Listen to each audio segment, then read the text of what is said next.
اللهم صل على سيدنا ومولانا محمد اللهم صل على سيدنا ومن يضلله فلا هادي له ونشهد أن لا إله إلا الله وحده لا شريك له ونشهد أن سيدنا محمدًا عبده ورسوله۔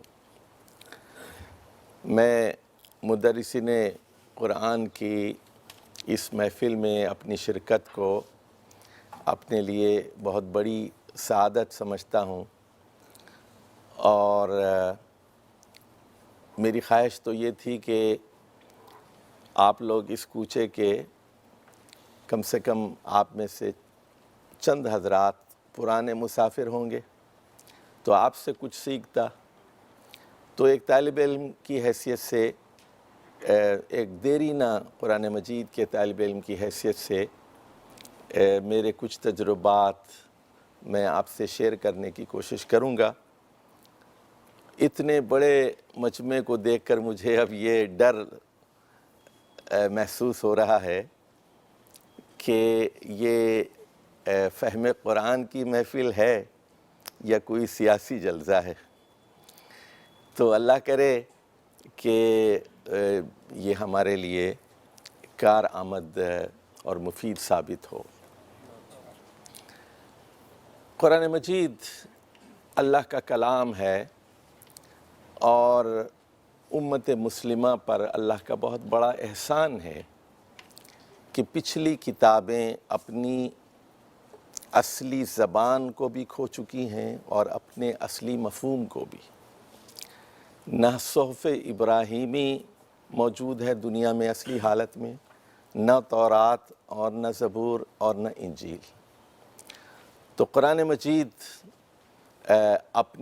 اپنی اصلی زبان میں جوں کا توں الحمد سے لے کے والناس تک لفظی طور پر بھی اور معنوی طور پر موجود ہے اور موجود رہے گا، اگرچہ کہ تحریف کی ہزاروں کوششیں ہوئیں اور ہو رہی ہیں، معنوی تحریف کی بھی اور لفظی تحریف کی، لیکن اللہ نے خود کہا اِنَّا نَحْنُ نَزَّلْنَا الذِّكْرَ وَإِنَّا لَهُ لَحَافِظُونَ۔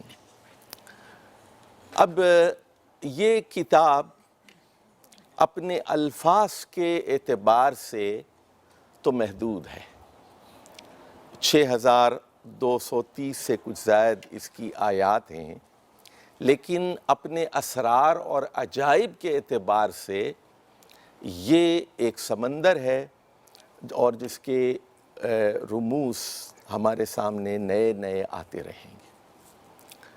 تو یہی وجہ ہے کہ نئی نئی تفاسیر لکھی جا رہی ہیں اور نئے نئے معانی برآمد کیے جا رہے ہیں، اور یہ سلسلہ یہ رکنے والا اور تھمنے والا نہیں ہے، نئی نئی باتیں لوگ اس میں، تو جب تک لوگ اس پر غور کرتے رہیں گے، اللہ کا کلام ہے، لیکن یہ مطالب ایسے ہوں، نمبر 1 یہ خود قرآن مجید کے خلاف نہ ہو، نمبر 2 کسی صحیح حدیث کے خلاف نہ ہو، اور تیسری یہ کہ اجماع امت کے خلاف نہ ہو۔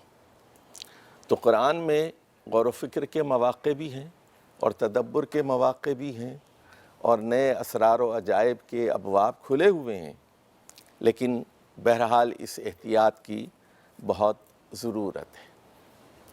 اب آ جائیے، جیسا کہ آپ جانتے ہیں کہ قرآن مجید کی 114 صورتیں ہیں، اس میں 90 صورتیں مکے میں نازل ہوئی اور 24 صورتیں مدینے میں۔ سیوطی وغیرہ نے لکھا ہے کہ 86 صورتیں مکے میں نازل ہوئی ہیں، 28 مدینے میں، لیکن ہم یہ سمجھتے ہیں سورۃ الرعد، سورۃ الرحمن، سورۃ الدہر اور سورۃ الزلزال، ان 4 صورتوں کو مدنی کہا گیا ہے، لیکن یہ مدنی ہے نہیں، مکی ہی ہیں۔ تو اس طرح 90 صورتیں مکی ہو جاتی ہیں اور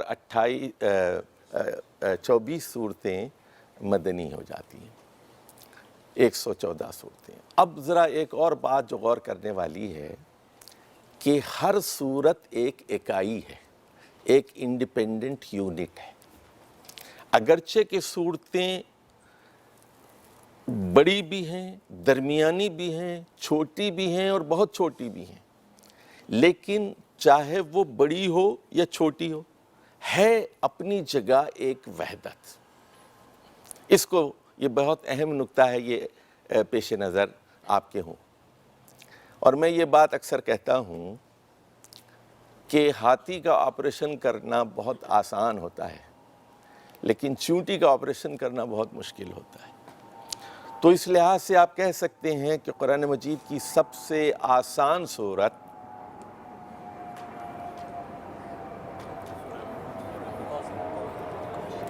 جہاز کو گزر جانے دیجیے۔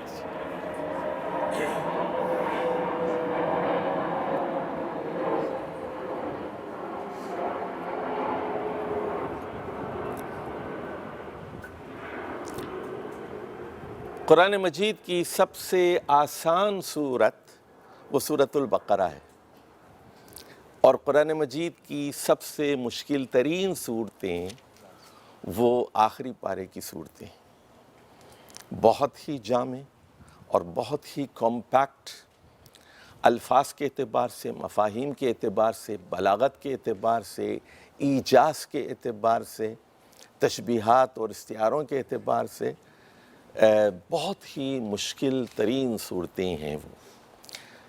تو یہاں غور کرنا پڑتا ہے۔ اسی طرح ایک اور چیز جو قرآن مجید میں مشکل مجھے محسوس ہوتی ہے، ہو سکتا ہے کہ آپ میں بہت سارے لوگوں کو محسوس نہیں ہوتی، وہ ہے، اور اس کی کچھ مثالیں بھی میں آپ کو دوں گا، وہ ہے محذوفات قرآن مجید۔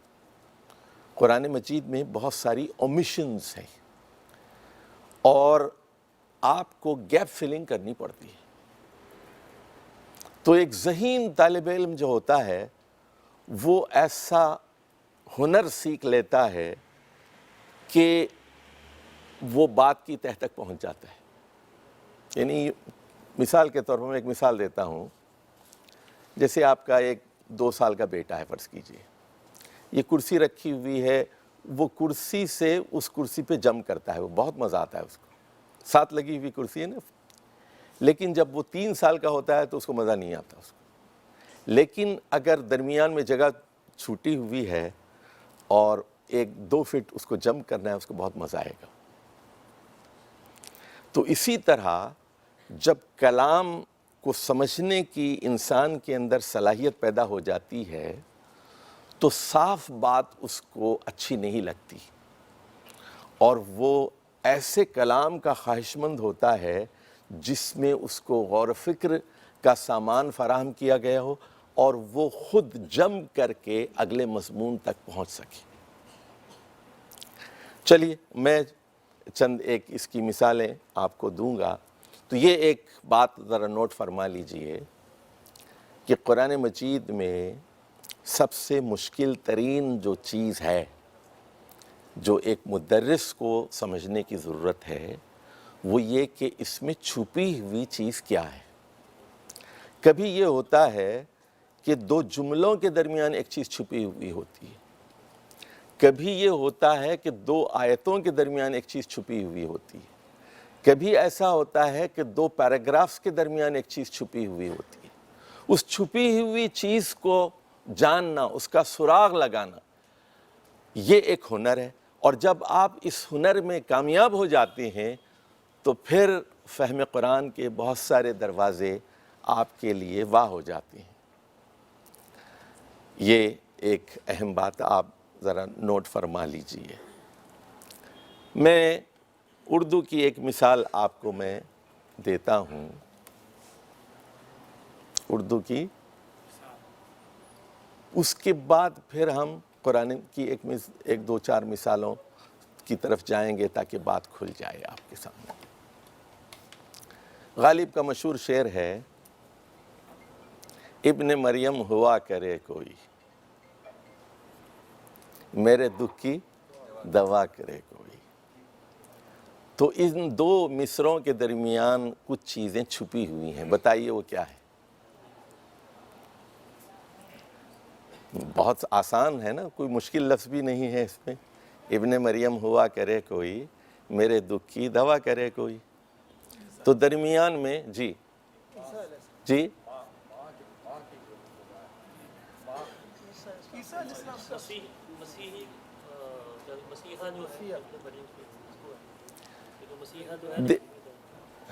اس میں اصل میں حضرت عیسیٰ علیہ السلام کے حوالے سے بات کی گئی ہے.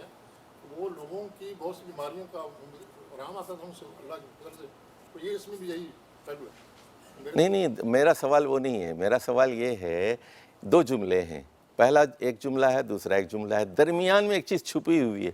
اس چھپی ہوئی چیز کو بتائیے کہ کیا ہے. یہ ہے کہ اتنا بڑا بھی کوئی مسیحا ہو, مجھے اس سے مطلب نہیں ہے, میرا بھی کوئی علاج کرے وہ.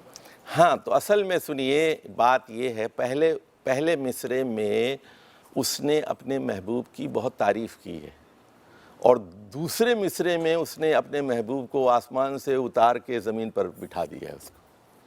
تو پہلے تو یہ کہہ رہا ہے کہ اس کی بڑی تعریفیں ہیں, بہت بڑا ڈاکٹر ہے, بہت بڑا ابن مریم ہے, زندگی دیتا ہے, آنکھیں دیتا ہے, شفا دیتا ہے, بینائی عطا کرتا ہے. ابن مریم ہوا کرے, اپنی جگہ ہوگا, اجمل خان ہوگا, بہت بڑا ڈاکٹر ہوگا, ہوا کرے. میں نہیں مانتا اس کو, یہ چیز چھپی ہوئی ہے. میں نہیں مانتا, ہوا کرے, بہت بڑا ڈاکٹر ہوگا, ساری دنیا کو دوائیاں دے رہا ہے. میں نہیں مانتا. میں اس وقت مانوں گا جب میرے دکھ کی دوا کرے کوئی. مجھ سے تغافل کا رویہ اختیار کیا ہے اس نے, مجھ سے جو ہے وہ دور ہے, میری طرف التفات نہیں ہے, میری طرف توجہ نہیں ہے. تو جو لوگ شعری ذوق رکھتے ہیں, ادبی ذوق رکھتے ہیں, فوراً اس شعر کی تہ تک پہنچ جاتے ہیں. عام آدمی نہیں سمجھ پاتے. تو قرآن مجید اصل میں چونکہ مشرکین مکہ کو لاجواب کرنے کے لیے, جن کو اپنی شاعری پر, اپنے کلام پر, اپنے خطیبوں کی تقریروں پر ناز تھا, ان کو چپ کرانے کے لیے پھر ایک ایسا بلیغ اور وجیز کلام نازل کیا گیا, ان کی زبانیں بند ہو گئی. چلیے میں ایک مشہور ایک سورت کا ہم جائزہ لیتے ہیں یہاں. آپ کو معلوم ہے سورت التین, ٹھیک ہے نا. دیکھیے یہاں چار چیزوں کی قسم کھائی گئی ہے, تین کی, زیتون کی, اور طور سینا کی, اور اس کے بعد بلد امین کی. ٹھیک ہے. اس کے بعد بتایا گیا ہے کہ انسانوں کی دو قسمیں ہیں. ایک احسن تقویم پر قائم ہیں, اور دوسرے اسفل سافلین.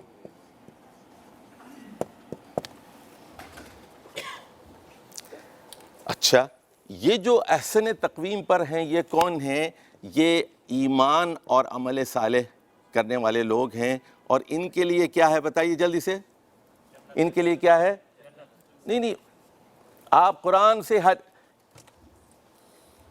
نہیں ہٹنا ہے آپ کو. قرآن کے بارے میں ایک جملہ لکھ لیجئے, اس کے ہر لفظ کی انگلی پکڑ کر آگے چلنا ہے آپ کو. بالکل جی. اب ان کے لیے اجر غیر ممنون ہے. اب بتائیے ان کے لیے کیا ہے, بتائیے. یہ بات نہیں ہے, یہ یہاں چھپی ہوئی ہے. یہ بتائیے جلدی سے کیا ہے, بتائیے کیا ہے جلدی سے. ان کے لیے عذاب غیر ممنون ہے. ٹھیک ہے. اب اس کے بعد جو ہے یہاں ایک حرف ہے فا, فے زبر فا ہے. جی یہ بلیک ہی ہے, یہ بلیک ہی ہے یہ. اچھا, بہرحال یہ بورڈ چھوٹا ہے, ورنہ ہم اس وقت گزارا کر لیجئے, کل شاید بہتر ہو ہم. اب دیکھیے یہاں پر ایک لفظ ہے فما یکذبک بعد بالدین. تو یہ جو فا ہے یہ بہت اہم فا ہوتا ہے. یہ ہے کنکلوڈنگ فا، یہ کنکلوڈنگ فا ہے یہ۔ اب یہاں سن لیجئے، ایک نہ شد دو شد، ایک نہیں دو سوالات ہیں یکے بعد دیگرے، اور سورت کا اختتام دو سوالات پر ہو رہا ہے۔ دو سوالات پر کیوں ہو رہا ہے؟ پھر یہ بھی ذرا نوٹ کر لیجئے اپنی کاپی میں آپ لوگ کہ قرآن مجید کی سورتوں کا بعض اوقات آغاز سوال سے کیوں ہوتا ہے اور سورتوں کا اختتام سوال پر کیوں ہوتا ہے؟ سمجھے، جیسے میں ایک آدھے گھنٹے کی تقریر کر رہا ہوں اور میں نے بڑے دلائل دیے، اس کے بعد میں پوچھتا ہوں آپ سے، آپ نے اس ملک کا کیا حال کر دیا ہے، میں پوچھتا ہوں آپ سے، میں پوچھتا ہوں، اس کے بعد بیٹھ جاتا ہوں۔ تو میں اگر 10 سوال کر کے میں بیٹھ جاتا ہوں تو پھر یہ اس کا کیا مقصد ہے؟ میری تقریر کا اختتام سوالات پر ہوا ہے۔ اس کا مقصد یہ ہوتا ہے کہ سننے والوں کو دعوت فکر دی جائے، سوال ایسے ہوں جو آپ کی نیند اڑا دیں، آپ کو سوچنے پر مجبور کریں، آپ گھر جا کر سوئیں نہیں، ایسے سوال ہوں، ایسے سوال ہوں۔ اور یاد رکھیے، لکھ لیجئے بات، سوال میں وہ طاقت ہوتی ہے جو جواب میں نہیں ہوتی۔ ایک یعنی ادب میں اور یعنی کلام کے اندر یہ بات نوٹ فرما لیجئے، ایک سوال کے کئی جواب ہو سکتے ہیں، لیکن ایک یعنی جواب کے کئی سوال نہیں ہو سکتے۔ تو سوال بہت پاورفل ہوتا ہے، جواب غلط بھی ہو سکتے ہیں، جواب غلط بھی ہو سکتے ہیں، صحیح بھی ہو سکتے ہیں۔ تو سوال کی ایک طاقت ہوتی ہے۔ تو یہاں دیکھیے 2 سوال کیے گئے۔ پہلی چیز یہ کہ کس میں دم ہے، کس میں ہمت ہے کہ نبی کریم صلی اللہ علیہ وسلم کی دعوت کی تکذیب کرے اور اس کو جھٹلائے۔ اور وہ دعوت کس بارے میں ہے؟ الدین کے بارے میں۔ الدین کا کیا مطلب ہے؟ جلدی سے بتائیے۔ نہیں، یہاں دین کا مطلب نظام زندگی بالکل نہیں، یہاں دین کا مطلب ہے جزا، یہاں دین کا مطلب ہے جزا، بدلہ۔ وہ بعد میں آ رہا ہوں اس کے اوپر، اس پر بھی ہم بات کریں گے انشاءاللہ۔ تو دین کے 4 مطلب ہے عربی زبان میں۔ پہلا مطلب تو ہے، لکھ لیجئے یہ، پہلا مطلب تو یہ لکھ لیجئے کہ غلبہ، تسلط، ڈومیننس، القہر والسلطہ، یہ پہلا مطلب دین کا ہے کہ دبانا اور مجبور کرنا اور حکم چلانا، اس کو دین کہتے ہیں۔ اور بالکل اس کے برعکس دین کا دوسرا مطلب ہے دبنا، جھکنا، اطاعت قبول کرنا، ذلت قبول کرنا، اس کو بھی دین کہتے ہیں۔ تو عربی میں کہتے ہیں دین تہم فدانو، میں نے ان کو جھکایا تو وہ جھک گئے، میں نے ان کو دبایا تو وہ دب گئے۔ تو دبنا اور دبانا دونوں دین کے مطلب ہیں۔ اور دین کا تیسرا مطلب ہے قانون، لا، اس کو دین کہتے ہیں۔ جیسے سورہ یوسف میں ہے فی دین الملک، فی دین الملک کا مطلب ہے مصر کے بادشاہ کا قانون، دین الملک۔ تو مصر کے بادشاہ کے قانون میں یہ چیز جائز نہیں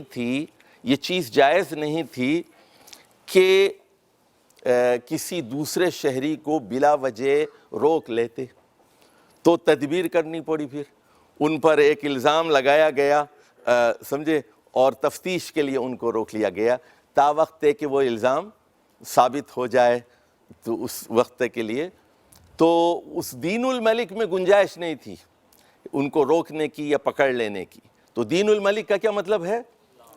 قانون، بادشاہ کا ملکی قانون، مصر کا ملکی قانون وہاں پر۔ اسی طرح سورہ نور کی جو دوسری آیت ہے، لا تاخذکم بہما رأفۃ فی دین اللہ، لکھ لیجئے سورہ نور آیت نمبر 2۔ تو اللہ نے کہا زانی مرد اور زانی عورت کو کیا کرو؟ 100 کوڑے مارو، غیر شادی شدہ ہو تو، اور اس وقت مسلمانوں کا ایک گروہ موجود ہونا چاہیے، اور اس وقت تمہارے دل میں